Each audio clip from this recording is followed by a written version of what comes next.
السلام علیکم ورحمۃ اللہ وبرکاتہ۔ الحمد للہ رب العالمین والعاقبۃ للمتقین والصلاة والسلام على سید المرسلین وعلى آلہ وصحبہ اجمعین، اما بعد فاعوذ باللہ من الشیطان الرجیم، بسم اللہ الرحمن الرحیم، قل لا أسألكم عليه أجرا إلا المودة في القربى، صدق الله المولانا العظيم وصدق رسوله النبي الأمين المتين الكريم، ونحن على ذلك لمن الشاهدين والشاكرين، والحمد لله رب العالمين۔ آقائے دو عالم، نور مجسم، نبی معظم، شفیع دو عالم حضرت محمد مصطفیٰ صلی اللہ علیہ وآلہ وسلم کی بارگاہ میں انتہائی خلوص اور محبت کے ساتھ درود پاک کا نذرانہ پیش کریں۔ اللہم صلی علی سیدنا حبیبنا شفیعنا نبینا و مولانا محمد بارک وسلم۔ سیدہ ظاہرہ طیبہ طاہرہ، سیدہ ظاہرہ طیبہ طاہرہ، جان احمد کی راحت پہ لاکھوں سلام، جان احمد کی راحت پہ لاکھوں سلام۔ بیدم یہی تو پانچ ہیں مقصود کائنات، خیر النساء حسین و حسن مصطفیٰ علی۔ عزیزان محترم، آج ہماری گفتگو کا عنوان سیدۃ نساء العالمین حضرت فاطمہ زہرا رضی اللہ تعالی عنہا کی ذات گرامی ہے۔ آقائے دو عالم کو اللہ رب العزت نے اولاد کی شکل میں 3 بیٹے اور 4 بیٹیاں عطا فرمائے، لیکن حضور کے تینوں بیٹے بچپن میں ہی وفات پا گئے۔ اس کے پیچھے حکمت تھی، وہ ایک الگ موضوع ہے۔ الغرض حضور کے تینوں بیٹے بچپن میں وفات پا گئے، جوانی کی دہلیز میں کسی نے قدم نہیں رکھا، لیکن حضور کی بیٹیاں چاروں جوان ہوئیں، چاروں شادی شدہ ہوئیں۔ ان میں سے بیشتر کی طرف اولاد ہوئیں،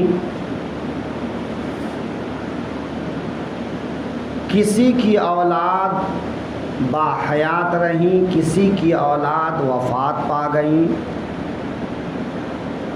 لیکن حضور کی چاروں بیٹیوں میں حضرت فاطمہ زہرا اللہ عنہا حضور کی بارگاہ میں بہت زیادہ محبوبہ تھیں، چھوٹی تھیں، لاڈلی تھیں، اور اللہ نے انہی کے ذریعے سے حضور کی نسل کو قیامت تک محفوظ رکھا، اسی لیے انہی کا ذکر اکثر ہوتا ہے، لوگ سنتے سناتے ہیں۔ اور دوسری بیٹیوں کا تذکرہ عام طور پر نہیں ہوتا ہے، بیٹوں کا تذکرہ عام طور پر نہیں ہوتا ہے، لیکن آپ سب کو یہ معلوم ہونا چاہیے کہ حضور کو اللہ نے 2 بیٹے اور 4 بیٹیاں حضرت خدیجہ کے بطن سے عطا فرمایا، اور ایک بیٹا حضرت ماریہ قبطیہ کے بطن سے تولد ہوا۔ سب سے بڑی بیٹی کا نکاح ابو العاص نام کے ایک شخص کے ساتھ حضور نے کیا، مکہ شریف میں نبوت کا اعلان فرمانے سے پہلے۔ اعلان نبوت کے بعد بیٹی ایمان لے آئیں، لیکن داماد کچھ دنوں تک ایمان نہیں لائے۔ بعد میں داماد بھی ایمان لے آئے، اور پھر پہلے حضور کی بیٹی مدینے میں ہجرت کر کے تشریف لائیں، پھر داماد بھی تشریف لائے، اور دونوں خوشی خوشی اپنی زندگی مدینے میں بسر کرنے لگے۔ دوسرے تیسرے نمبر کی بیٹیاں اعلان نبوت سے پہلے ایک بیٹی حضرت عثمان غنی کے نکاح میں دیے، لیکن بدر کے موقع پر جب اس بیٹی کی وفات ہو گئی تو تیسرے نمبر کی جو بیٹی تھی اس کو بھی حضرت عثمان غنی کے نکاح میں دیے۔ اس طرح حضرت عثمان غنی کے نکاح میں حضور کی 2 بیٹیاں آئیں۔ چوتھے نمبر کی بیٹی حضرت فاطمہ زہرا ہیں۔ ان کی پیدائش کب ہوئی، سال کے بارے میں اختلاف ہے کہ اعلان نبوت سے 1 سال پہلے یا 5 سال پہلے یا کچھ آگے پیچھے، یعنی حضور کی عمر شریف 40 اور 45 کے درمیان تھی، اس وقت حضرت فاطمہ پیدا ہوئیں، اور مکے میں جب کفاروں نے حضور کے جسم پر سجدے کی حالت میں ایک دفعہ اونٹ کی اوجھڑی ڈال دیا، تو یہی حضرت فاطمہ تھیں جو اونٹ کی اوجھڑی کو بابا کے اوپر سے ہٹائیں اور پھر پانی لا کر بدن کو صاف کری دھوئی۔ آقائے دو عالم صلی اللہ علیہ وسلم کو اس واقعے سے بڑا صدمہ پہنچا۔ آقائے دو عالم نے اس دن نام لے کر کہا کہ اس کام کو انجام دینے والے کفار اور خوش ہونے والے، حکم دینے والے کا نام لے لے کر فرمایا، یا اللہ فلاں کو پکڑ لے، فلاں کو پکڑ لے، فلاں کو پکڑ لے۔ جن جن لوگوں کا حضور نے نام لیا، جنگ بدر کے دن وہ سب ہلاک ہوئے، مارے گئے۔ اس طرح سے میرے آقا کی دعا کا اثر ظاہر ہوا کہ اللہ نے اس دن سب کو اپنی پکڑ میں لے لیا۔ حضرت فاطمہ زہرا حضور کے ہجرت فرمانے کے بعد جب حضور نے اپنے خاندان کو مدینے میں بلایا تو مدینے میں آ گئیں۔ تقریباً 18 سال یا 15-17 سال کی جب عمر ہوئی تو سب سے پہلے حضرت ابو بکر صدیق نے، پھر حضرت عمر فاروق نے، پھر حضرت علی نے نکاح کا پیغام دیا۔ آقائے دو عالم نے حضرت علی کے ساتھ نکاح فرما دیا۔ حضرت فاطمہ زہرا کے مہر کے طور پر 400 مسقال چاندی حضرت علی رضی اللہ عنہ نے مہر مقرر فرمایا۔ اس کو آج مہر فاطمی بھی کہتے ہیں۔ بہت دفعہ ہم لوگوں سے حضرات پوچھتے ہیں کہ امام صاحب مہر فاطمی کیا ہے؟ تو 400 مسقال چاندی یہ ہے مہر فاطمی۔ حضور کی بیویوں کا مہر بھی عام طور پر اسی کے آس پاس تھا۔ آج اس کی ویلیو کیا ہے؟ تو ابھی کی مارکیٹ میں 90-95 ہزار روپے کی چاندی بنتی ہے۔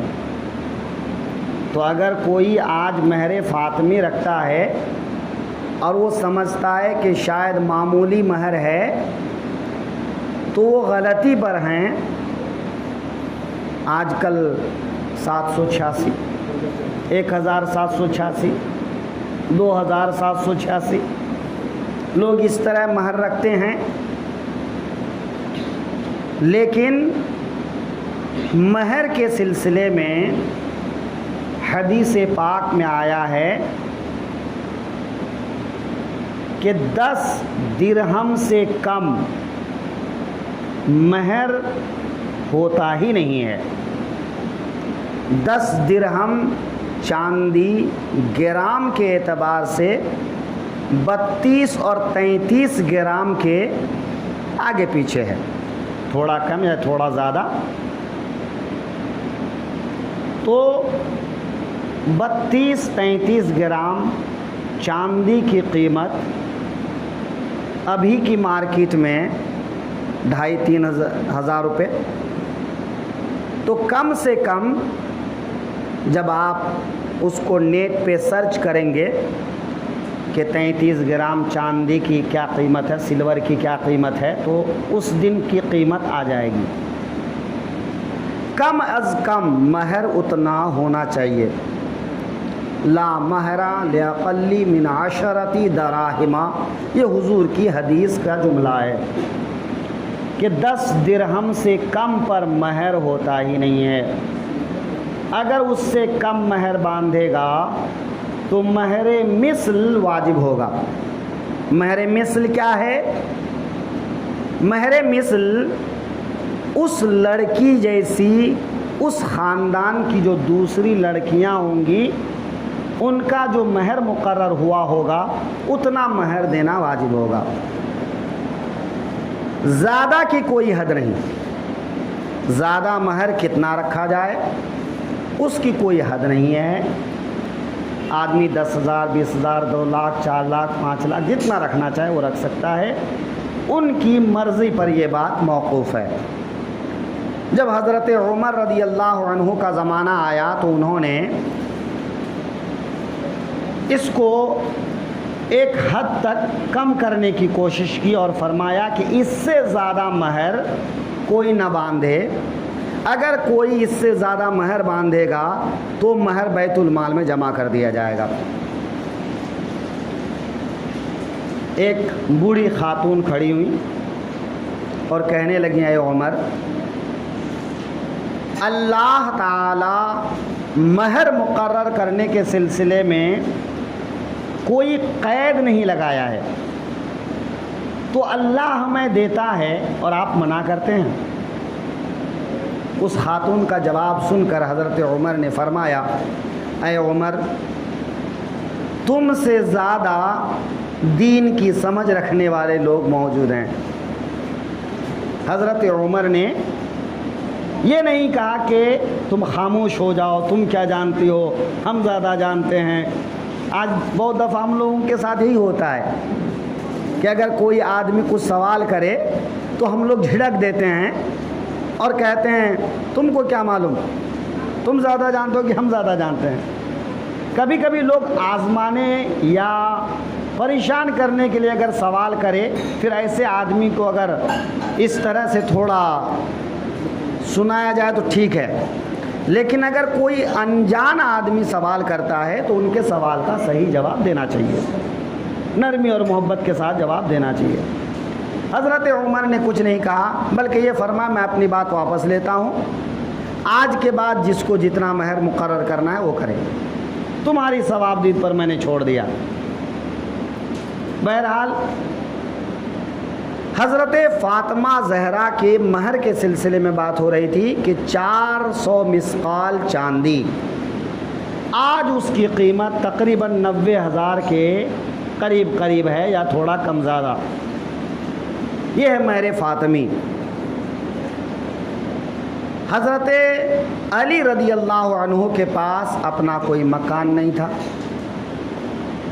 ایک صحابی نے اپنا مکان ان کو رہنے کے لیے دے دیا، حضرت فاطمہ کو رخصت کر کے اسی مکان میں لے گئے۔ 2 مشکیزہ، 2 مٹکے، ایک کھجور کی چھال سے بھرا ہوا گدا، اس طرح کچھ معمولی چیزیں آقائے دو عالم نے بطور جہیز کے اپنی بیٹی کے ساتھ میں عطا فرمایا۔ جہیز مانگنا برا ہے، ماں باپ خوشی سے جو دے دیں وہ جائز ہے، تنگ کرنا منع ہے، اور یہ کہ یہ نہیں دیں گے تو دنیا والے کیا کہیں گے، یہ سوچ کر لوگ کبھی زمین گروی رکھتے ہیں، کبھی مکان گروی رکھتے ہیں، کبھی سودی قرض لے لیتے ہیں کہ بھئی 10 آدمی کے بیچ میں اپنا نام خراب نہ ہو، اس کے لیے بھلے مکان بک جائے، زمین بک جائے، سودی قرض میں ڈوب جائے، برباد ہو جائے، چلے گا۔ ایسا ہرگز نہیں کرنا چاہیے۔ نہ لڑکے والوں کو بیجا مطالبہ کرنا چاہیے، نہ لڑکی والوں کو بیجا نمائش کرنی چاہیے۔ جتنی حیثیت ہے، حیثیت کے مطابق جو دیا وہ الحمدللہ۔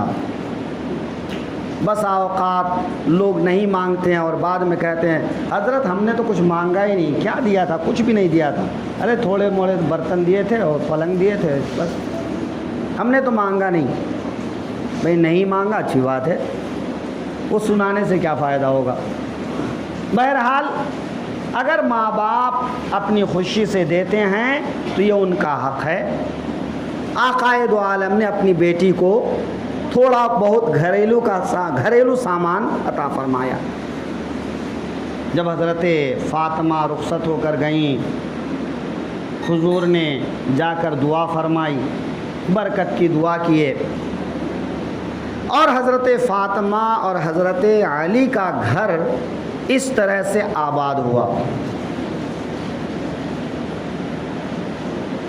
3 ہجری میں آقائے دو عالم صلی اللہ علیہ وسلم کے پہلے نواسے حضرت علی اور حضرت فاطمہ کے پہلے بیٹے حضرت حسن رضی اللہ عنہ پیدا ہوئے۔ پھر 4 ہجری میں 11 مہینے کے بعد حضرت حسین رضی اللہ عنہ پیدا ہوئے۔ آپ کہیں گے ایسا کیسے ممکن ہو سکتا ہے؟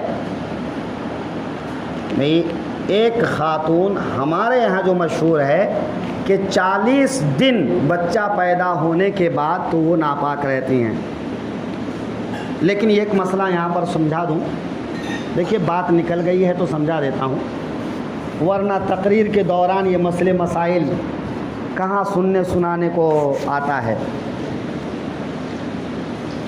خواتین کے بچہ پیدا ہونے کے بعد پورا 40 دن ناپاک رہنا ضروری نہیں ہے۔ بچہ پیدا ہونے کے بعد جو ان کو رحم سے ایک خون آتا ہے، جتنے دن تک وہ خون آتا رہے اتنے دن تک وہ ناپاک ہیں۔ جس دن وہ خون آنا بند ہو جائے، چاہے پورے 40 دن ہو کر بند ہو یا 20 دن 22 دن 15 دن 10 دن کے بعد بند ہو جائے، جس دن وہ خون آنا بند ہو جائے اس دن وہ نہا دھو کر پاک ہو گئیں۔ اب ان کے اوپر نماز فرض ہو گئی۔ اب اگر وہ نماز قضا کریں گی تو گنہگار ہوں گی۔ آپ کہیں گے صاحب ہمارے گھر میں تو نماز نہیں پڑھتی، قضا کا سوال کیا ہے نا بھئی۔ ایک بات یاد آ گئی، ایک مولانا صاحب نے جو ہے نماز کی بڑی فضیلتیں بیان کی اور نماز چھوڑنے کی بڑے بڑے عذاب اور گناہ بیان کیے کہ نماز چھوڑنے والوں کے لیے جو ہے یہ سزا ہے، یہ سزا ہے، وہ سزا ہے۔ تقریر کر کے جیسے مولانا بیٹھے سب آ کے گھیر لیے، کہا مولانا تم کو نذرانہ ہم کو جہنم بھیجنے کے لیے دیا تھا، تم کو ہم نے نذرانہ دیا جہنم کا سرٹیفکیٹ دینے کے لیے، ہم کو جہنمی بتانے کے لیے کہ جو نماز قضا کرے گا وہ جہنمی ہے، وہ یہ ہے وہ ہے۔ مولانا دیکھے یار ابھی اگر ان کو سمجھانے لگوں تو معاملہ گڑبڑ ہو جائے گا، کہیں ہاتھا پائی کی نوبت نہ آ جائے۔ تو مولانا نے کلٹی مارا اور کیا کہا، ارے بھائی وہ ان لوگوں کے لیے جو پڑھتے پڑھتے چھوڑ دے نا، تم لوگ تو کبھی پڑھتے ہی نہیں ہو، تو تمہاری قضا ہونے کا کیا سوال ہے نا، کہ جو پڑھتے پڑھتے کبھی چھوڑ دیا اس کی قضا ہوتی ہے نا، تم لوگ تو کبھی پڑھتے ہی نہیں ہو تو قضا کس بات کی ہے نا۔ ایسا نہیں ہے۔ جس دن بچہ یا بچی بالغ ہوئی اس دن سے لے کے تا عمر اگر اس کو شرعی مجبوری نہیں ہے تو نماز اس کے اوپر فرض ہے۔ نہیں پڑھتے ہیں تو گنہگار ہوتے ہیں۔ ہر مومن مومنہ کو نماز پڑھنا چاہیے۔ یہ نماز ہمارے آقا صلی اللہ علیہ وسلم کی آنکھوں کی ٹھنڈک ہے۔ لہذا جس دن عورت پاک ہوئی اس دن سے وہ نماز پڑھنا شروع کرے۔ اگر وہ نہیں پڑھتی ہیں تو وہ گنہگار، اور اگر شوہر تاکید کر سکتا ہے اور شوہر کے تاکید کرنے سے وہ پڑھے گی اور شوہر لاپرواہی کریں تو نہیں پڑھے گی تو شوہر پر تاکید کرنا لازم ہے۔ اگر وہ تاکید نہیں کریں گے تو وہ بھی گنہگار ہوں گے۔ لہذا اس بات کو دھیان رکھیں۔ مان لیجئے 40 دن عورت ناپاک رہتی ہے، اس بیچ میں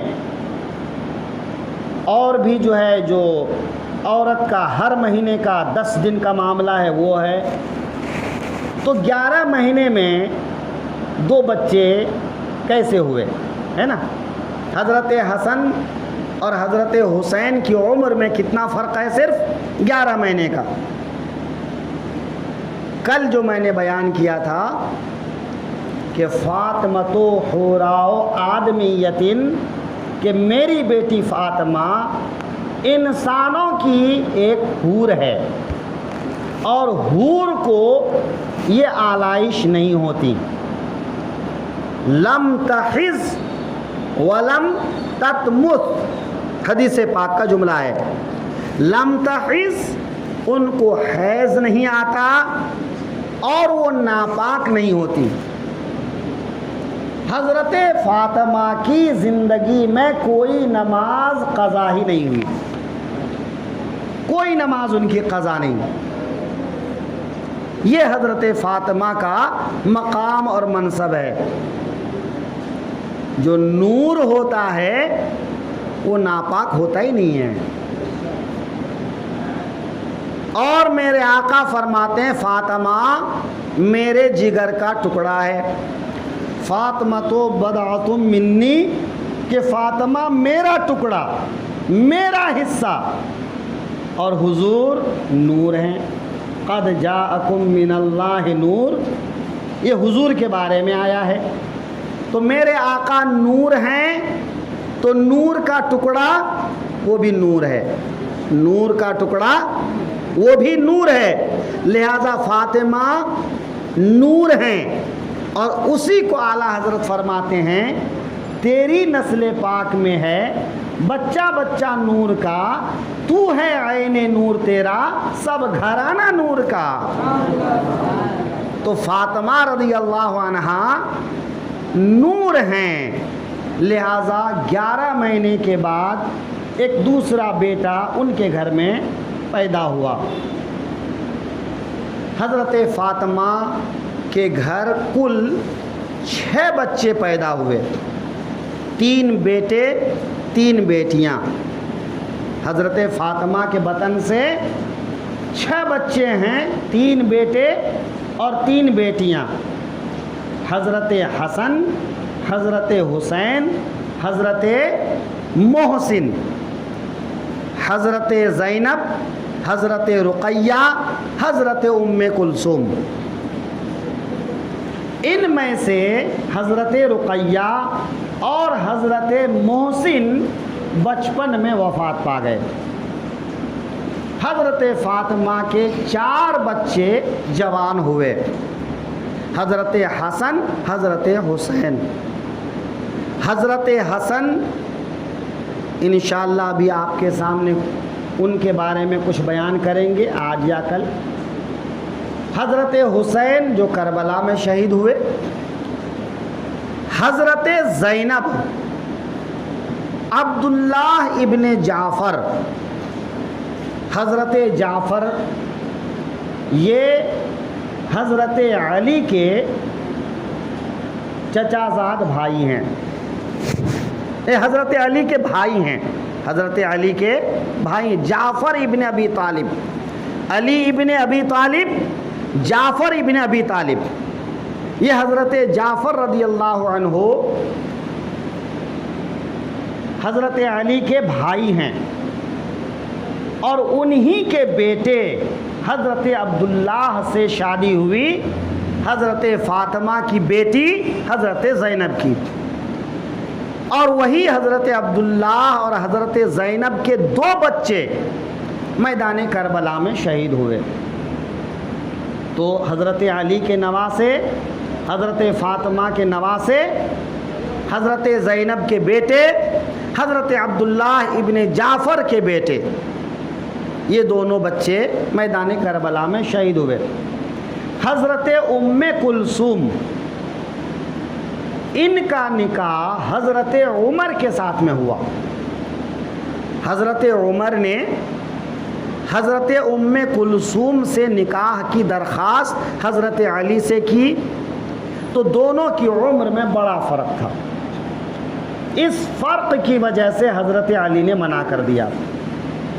لیکن حضرت عمر رضی اللہ عنہ نے لوگوں کے بیچ میں یہ کہا کہ اے لوگو، میں نے حضرت فاطمہ اور حضرت علی کی بیٹی ام کلثوم سے نکاح کی درخواست حضرت علی سے کیا تھا، میرا مقصد صرف یہ تھا کہ میرے آقا صلی اللہ علیہ وسلم کا ارشاد ہے کہ مرنے کے بعد قیامت کے دن سب کا نسب، سب کا رشتہ، سب کی سہریت ختم ہو جاتی ہے، لیکن میرا نسب، میرا رشتہ اور میری سہریت، نسبی و رحمی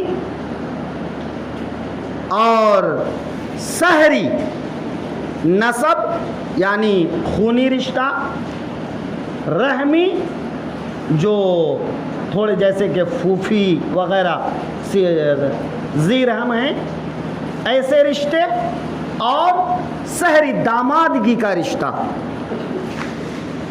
میرے آقا کا یہ ارشاد ہے کہ قیامت تک وہ رشتے برقرار رہیں گے۔ تو ظاہر سی بات ہے کہ حضور سے جن کو رشتہ ہو جائے وہ رشتہ قیامت کے دن نفع پہنچائے گا۔ بھئی ایک آدمی اپنے دوست کو اچھے کام کی طرف دعوت دیتا ہے، اور میرے آقا صلی اللہ علیہ وسلم کا ارشاد ہے، اور قرآن پاک کے حوالے سے کل آپ نے سنا کہ کوئی بھی فاطمی سید یعنی حضرت علی کے وہ بچے جو حضرت فاطمہ کے بطن سے ہیں، وہ اور ان کے بچے جو قیامت تک ہوں گے، وہ ایمان کے ساتھ اس دنیا سے گئے ہیں تو وہ توبہ کر کے مریں گے، اور جب وہ توبہ کر کے مریں گے تو وہ جہنم میں نہیں جائیں گے، اور جب وہ جہنم میں نہیں جائیں گے تو ان سے جس کی رشتہ داری رہے گی وہ بھی جہنم میں نہیں جائیں گے۔ تو حضرت عمر کیا فرماتے ہیں کہ میں نے حضور کے اس ارشاد کی وجہ سے کہ میرا رشتہ، میری دامادگی کا رشتہ قیامت تک ختم نہیں ہوگا، وہ باقی رہے گا، میں چاہتا تھا کہ حضرت علی کا داماد بن جاؤں، حضرت فاطمہ کا داماد بن جاؤں، تاکہ اس رشتے سے قیامت کے دن مجھے نفع ملے۔ پھر حضرت مولا علی رضی اللہ عنہ نے اپنی بیٹی کا نکاح حضرت عمر سے کر دیا۔ حضرت عمر اور حضرت ام کلثوم سے حضرت زید پیدا ہوئے، جو جوان ہونے کے بعد وفات پا گئے۔ اس لیے حضرت فاطمہ کے دوسری اولادوں کا تذکرہ کم ہوتا ہے، ان کے بچوں کا ذکر کم ہوتا ہے۔ حضرت حسن، حضرت حسین، حضرت زینب، ان کا ذکر زیادہ ہوتا ہے، چونکہ انہی کی نسل آگے بھی بڑھی ہے تو انہی کا ذکر ہوتا ہے۔ حضرت فاطمہ کے گھر 6 بچے ہوئے۔ حضرت مولا علی اور حضرت فاطمہ کا گھر انتہائی سادگی کے ساتھ، صبر و شکر کے ساتھ زندگی بسر کر رہے تھے۔ ایک دفعہ حسنین کریمین بیمار ہو گئے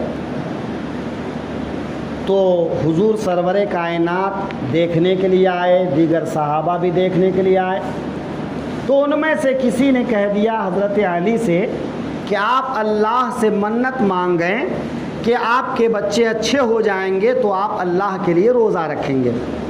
حضرت علی، حضرت فاطمہ اور ان کی ایک کنیز تھی، تینوں نے اللہ کی بارگاہ میں نظر مانی 3 دن کے روزے کی کہ اگر ہمارے بچے اچھے ہو جائیں گے تو ہم اللہ کے لیے 3 دن روزہ رکھیں گے۔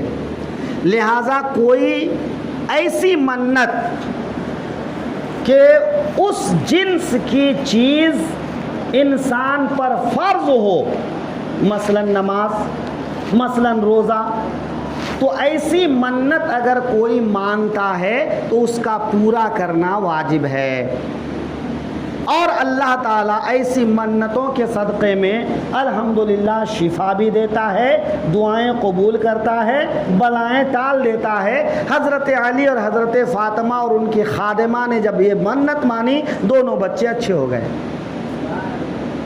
دونوں بچے اچھے ہو گئے۔ اب روزے رکھنے کی بات آئی تو حضرت علی رضی اللہ عنہ کے گھر میں کھانے پینے کے لیے کچھ بھی نہیں تھا۔ ایک یہودی کے گھر سے، چونکہ مدینے میں یہودی بہت رہتے تھے اور وہ اکثر مالدار بھی تھے، اور ان یہودیوں کے ساتھ حضور کے مراسم، حضرت علی وغیرہ کے مراسم بہت زیادہ خراب بھی نہیں تھے۔ وہ تو جب ان یہودیوں نے اسلام اور مسلمانوں کے خلاف سازشیں شروع کی تب جا کے رشتے خراب ہوئے، ورنہ پہلے اٹھنا بیٹھنا، کام کاج، لین دین اس طرح ہوتا تھا۔ تو ایک یہودی کے گھر سے کچھ جو حضرت علی یا تو قیمت دے کر لے آئے یا پھر جو ہے ادھار لے کر آئے۔ اس جو کو 3 حصہ کیا، ایک حصہ پیس کر اس کی روٹی بنائے۔ روزہ کھولنے کے لیے بیٹھے تھے کہ اب روزہ کھولنا ہے، اتنے میں دروازے پر ایک نے دستک دیا، میں مسکین ہوں، بھوکا ہوں، اللہ کے واسطے مجھے کھانا دے دو۔ حضرت علی نے وہ ساری روٹیاں اٹھا کر اس کو دے دیا۔ دوسرے دن پھر دوسرا حصہ جو پیس کر روٹی تیار کیے۔ عین روزہ کھولنے کے وقت دروازے میں دستک ہوئی کہ میں اسیر ہوں، قیدی ہوں اور بھوکا ہوں، مجھے اللہ کے واسطے کھانا دے دو۔ وہ روٹیاں اٹھا کر اس کو دے دیے۔ تیسرے دن وہ تیسرا حصہ جو پیس کر روٹی بنا کر افطار کے لیے بیٹھے، پھر دروازے پر ایک دستک ہوئی، آواز آئی میں یتیم ہوں، بھوکا ہوں، اللہ کے واسطے کھانا دے دو۔ حضرت علی نے روٹی اٹھائی اور اس کو دے دی۔ 3 دن تک بس پانی پر سحری اور پانی پر افطار کر کے اس خاندان نے روزہ رکھا، اور تینوں دن افطار کے وقت یتیم، مسکین اور اسیر کو روٹیاں دے دی۔ جب یہ تینوں دن گزرے، اللہ رب العزت نے قرآن پاک میں آیت اتارا جس کا مطلب یہ ہے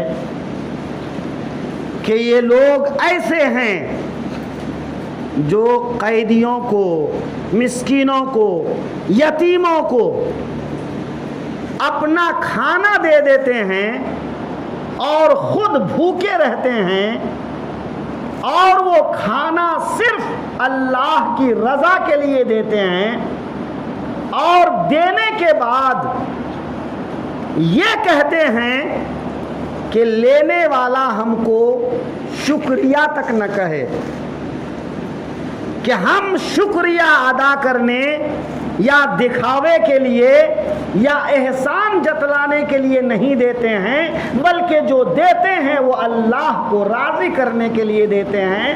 اللہ ایسے لوگوں سے راضی ہے، اللہ ایسے لوگوں سے راضی ہے۔ اب ذرا غور کیجیے آپ کہ حضرت علی اور حضرت فاطمہ کا گھرانہ کیسا تھا۔ آقائے دو عالم صلی اللہ علیہ وسلم کے زمانے میں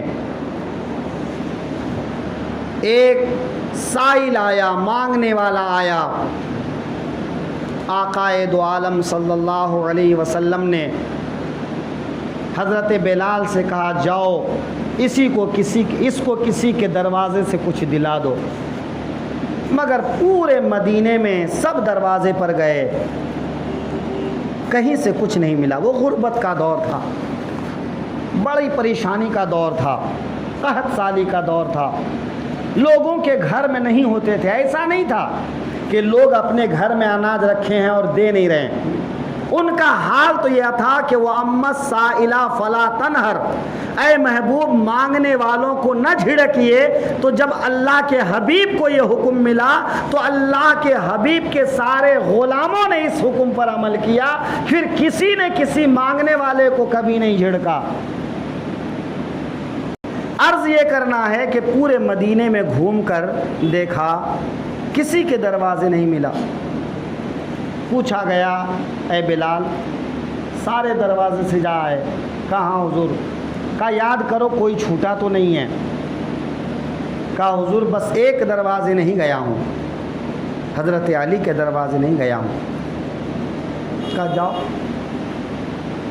حضرت بلال اس سائل کو لے کر حضرت فاطمہ کے دروازے دستک دیے۔ حضرت فاطمہ رضی اللہ تعالی عنہا کے دروازے پر دستک دیے، آواز آئی، پوچھا گیا کون، کس لیے آئے ہو؟ تو حضرت بلال نے عرض کیا اے رسول اللہ کی بیٹی، اے میری ملکہ، میں نے سب جگہ اس سائل کو لے کر دروازے دستک دی لیکن کہیں سے کچھ نہ ملا، آخری دروازہ آپ کا ہے جہاں پر میں لے کر آیا ہوں۔ حضرت فاطمہ زہرا رضی اللہ تعالی عنہا نے پورے گھر میں تلاش کیا کہ اس سائل کو دینے کے لیے کچھ مل جائے، لیکن دینے کے لیے کچھ نہیں تھا۔ ایک چادر تھی جس چادر کو بچھا کر حسنین کریمین کو زمین پر چادر بچھا کر لٹائے ہوئے تھے۔ حضرت فاطمہ زہرا نے اپنے شہزادوں کو زمین کے فرش پر لٹا دیا اور وہ چادر اٹھا کر دے دیا۔ کہا بلال جاؤ فلاں یہودی کے پاس چلے جانا اور اسے جا کر کہنا یہ رسول اللہ کی بیٹی کی چادر ہے۔ گھر میں آج سائل کو دینے کے لیے کچھ نہیں تھا تو فاطمہ زہرا نے اپنی چادر بھیجا ہے، اس چادر کے بدلے میں جو اناج دینا چاہتے ہو سائل کو وہ اناج دے دینا اور چادر اپنے پاس میں رکھ لینا۔ حضرت بلال وہ چادر لے کر یہودی کے پاس گئے اور یہ روداد سنایا کہ حضرت فاطمہ کے گھر سائل کو دینے کے لیے کچھ بھی نہیں تھا، اور یہ چادر تھی حسنین کریمین کو زمین پر لٹائے اور یہ چادر اٹھا کر دیے، اس چادر کو اپنے پاس میں رکھ لو اور اس کے بدلے میں جو اناج دینا چاہتے ہو اناج دے دو۔ اس یہودی نے ڈھیر سارا اناج اس مانگنے والے کو دے دیا، چادر کو آنکھوں سے لگایا اور چادر لے کر سوچنے لگا کہ ہم جس رسول کی مخالفت کرتے ہیں، جس رسول کو برا بھلا کہتے ہیں، ان کی بیٹی کے کردار کا یہ عالم ہے، ان کے خاندان کے کردار کا یہ عالم ہے، ان کے گھرانے کا کردار یہ ہے کہ اگر سائل کو دینے کے لیے کچھ بھی نہیں، ایک چادر بچی ہے تو سائل کو مایوس کر کے دروازے سے نہیں لوٹائے ہیں اور وہ چادر اٹھا کر دے دیے ہیں، اپنے بیٹوں کو زمین پر سلا دیے ہیں، وہ چادر مانگنے والے کو دے دیے ہیں۔ جب ان کا کردار اتنا اعلیٰ ہے تو ان کے باپا کا کردار کتنا اعلیٰ ہوگا، اور جن کا کردار اتنا اعلیٰ ہے ان کا مقام اللہ کی بارگاہ میں کتنا اعلیٰ ہوگا، اور جو اتنا عالی مقام ہو وہ یقیناً رسول برحق ہے، اس پر ایمان لانا ضروری ہے۔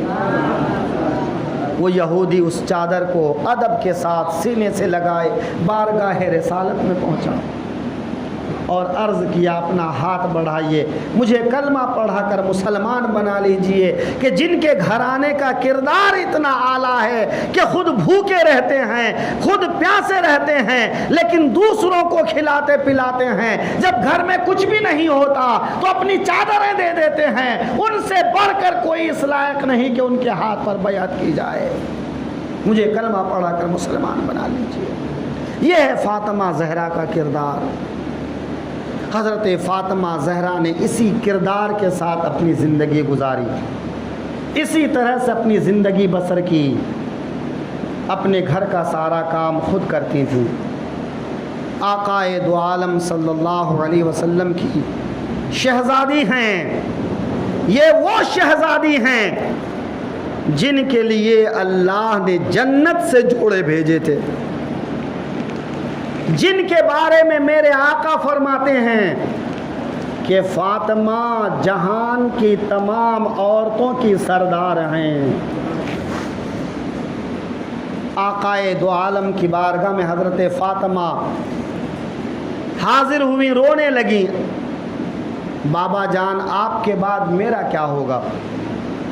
میرے آقا ارشاد فرماتے ہیں بیٹی تو اس بات پر راضی نہیں کہ تو سارے جہان کی عورتوں میں اعلیٰ عورت ہے، افضل عورت ہے، سردار ہیں؟ حضرت فاطمہ خوش ہو گئی اور کہنے لگی بابا اگر میرا یہ مرتبہ ہے کہ میں جہان کی عورتوں کی سردار ہوں تو حضرت مریم کا کیا مقام ہے؟ تو میرے آقا فرماتے ہیں کہ حضرت مریم اپنے زمانے کی عورتوں کی سردار ہیں، سیدۃ النساء عالمہا، کہ وہ اس زمانے کی عورتوں کی سردار ہیں اور تم اپنے زمانے کی عورتوں کی سردار ہو۔ احادیث کی روشنی میں فقہا، محدثین، علماء، مشائخین نے بیان فرمایا ہے کہ اس جہان میں ہر ایمان والے کی فضیلت ہے. ایمان والے میں جو تقوی والا ہو اس کی زیادہ فضیلت ہے، لیکن تقوی والوں میں درجہ بدرجہ جس طرح کا تقوی ہوگا اس طرح کی فضیلت ہے. لیکن 5 عورتیں ایسی ہیں جو کل جہان کی عورتوں سے افضل ہیں. تمام اولین آخرین میں 5 عورتوں کا درجہ ساری عورتوں سے اعلیٰ ہے. فرعون کی بیوی حضرت آسیہ، عیسیٰ علیہ السلام کی والدہ حضرت مریم، آقائے دو عالم کی زوجہ حضرت خدیجۃ الکبریٰ، آقائے دو عالم کی زوجہ حضرت عائشہ صدیقہ، آقائے دو عالم کی بیٹی حضرت فاطمہ. یہ 5 خواتین ایسی ہیں جن خواتین کو اللہ نے کل جہان کی خواتین پر افضلیت عطا فرمایا ہے. اور ان 5 میں بات کی جائے تو ان 5 میں 3 خواتین سب سے افضل ہیں، حضرت خدیجہ، حضرت عائشہ، حضرت فاطمہ. ان تینوں میں کون افضل ہیں؟ علماء نے اپنے اپنے ذوق کے لحاظ سے کہا ہے. کسی نے کہا حضرت خدیجہ افضل ہیں. حضرت خدیجہ وہ ہیں جن کے بطن سے اللہ نے اپنے حبیب کو اولاد عطا کی. حضرت خدیجہ حضرت فاطمہ کی کیا ہیں بتائیے؟ ماں ہیں، والدہ ہیں، ہے نا. تو کسی نے کہا فاطمہ جیسی بیٹی، حسن حسین جیسے نواسے، علی جیسے داماد، رسول اللہ جیسے خاوند جس کو ملے وہ اعلیٰ اور افضل ہیں. آقائے کریم بار بار ان کا ذکر فرماتے تھے تو وہ سب سے افضل ہیں. کچھ حضرات نے کہا حضور کی بارگاہ میں حضرت عائشہ سب سے افضل بیوی تھی، محبوبہ ترین بیوی تھی، اس لیے حضرت عائشہ افضل ہیں. اور کچھ حضرات نے فرمایا کہ حضرت فاطمہ کے بارے میں میرے آقا نے فرمایا فاطمہ تو بضعۃ منی، فاطمہ میرے جسم کا ایک ٹکڑا ہے. تو علماء فرماتے ہیں میں میرے محبوب کے جسم کے ٹکڑے سے افضل کسی کو نہیں قرار دے سکتا. تو کچھ علماء نے کہا کہ حضرت فاطمہ افضل ہیں، لیکن محتاط رکھنے والے علماء کہتے ہیں یہاں ان تینوں میں کسی کو کسی پر افضل نہ کہا جائے، اپنے اپنے لحاظ سے سب افضل ہیں. حضرت خدیجہ حضور کی پہلی بیوی ہیں، ان کا اپنا مقام ہے. حضرت عائشہ حضور کی محبوبہ ترین بیوی ہیں، ان کا اپنا مقام ہے. حضرت فاطمہ حضور کے جسم کا ٹکڑا ہیں، حضرت علی کی زوجہ ہیں، حسنین کریمین کی والدہ ہیں، حضرت قیامت تک رہنے والے سادات فاطمی حسنی حسینی سادات کی ماں ہیں، جد اعلیٰ ہیں، لہذا ان کا اپنا مقام ہے. ان میں کسی کو کسی پر افضل نہ کہا جائے. یہ حضرت فاطمہ زہرا کا مقام ہے. قیامت کا دن ہوگا، نفسی نفسی کا عالم ہوگا، غیب سے ایک آواز آئے گی، اے محشر والو اپنی نظریں نیچے کر لو، اپنی نظریں جھکا لو، اے محشر والو اپنی نگاہیں نیچی کر لو. رسول اللہ کی بیٹی، خاتون جنت، جہان کی عورتوں کی سردار، حسنین کریمین کی والدہ، مولا علی کی شریک حیات،